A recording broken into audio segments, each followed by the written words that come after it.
বিশ্বজুড়ে ধর্মীয় ভাবগাম্ভীর্যে পালিত হলো গুড ফ্রাইডে।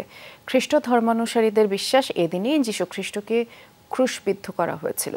যীশুর প্রতি শ্রদ্ধা জানাতে প্রতীকী আয়োজন ছিল নানা দেশে। ক্যারল বা প্রার্থনা সঙ্গীতের মাধ্যমে যীশুকে স্মরণ করে লাখ লাখ ভক্ত অনুরাগী।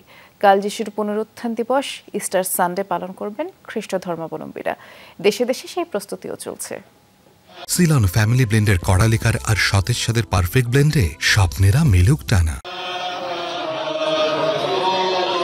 যিশুর জন্মস্থান জেরুজালেম। বিশাল আকৃতির কাঠের ক্রুশ নিয়ে মিছিল করছেন তার অনুসারীরা। লাতিন ভাষায় যা পরিচিত ভিয়া ডলোরেসা নামে।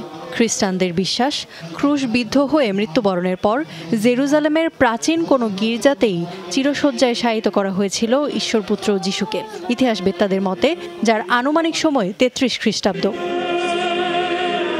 প্রতি বছর ভ্যাটিকানের সেন্ট পিটার্স ব্যালেসিয়া গির্জায় গুড ফ্রাইডের প্রার্থনায় অংশ নেন পোপ ফ্রান্সিস। কিন্তু এবার শারীরিক অসুস্থতার কারণে যোগ দিতে পারেননি তিনি, তাই পোপকে ছাড়াই শুরু হয় শোভাযাত্রা। গুড ফ্রাইডে উপলক্ষে দক্ষিণ আফ্রিকার দেশ ভেনেজুয়েলায় ছিল নানা আয়োজন। মঞ্চায়িত হয় যিশুর জীবনের শেষ কয়েক ঘন্টার কাহিনী উপাখ্যান। বছরের শুরু থেকেই এর প্রস্তুতি নিয়েছে আয়োজক অংশগ্রহণকারীরা। অঞ্চলটিতে ১৯ শতকের শেষ দিকে শুরু হয় এই আয়োজনের রীতি। এটা ভেনেজুয়েলার শত বছরের ঐতিহ্য। আমরা এই আয়োজন দেখে বড় হয়েছি, এখন আমাদের সন্তানরা এটা দেখছে। সুন্দর একটা আয়োজন।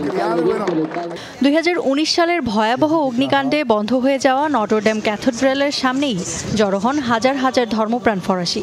অংশ নেন প্রার্থনায়। বর্তমানে যে পৃথিবীতে আমরা বাস করছি তা যুদ্ধ আর ভোগান্তি দিয়ে ভরা। এর মধ্যে যিশুর চিহ্ন কিছুটা হলেও আশা জাগায়।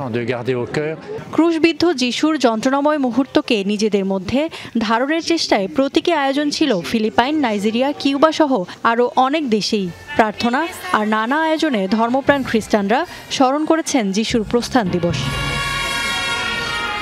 গুড ফ্রাইডে মূলত খ্রিস্টানদের জন্য গভীর শোকের দিন।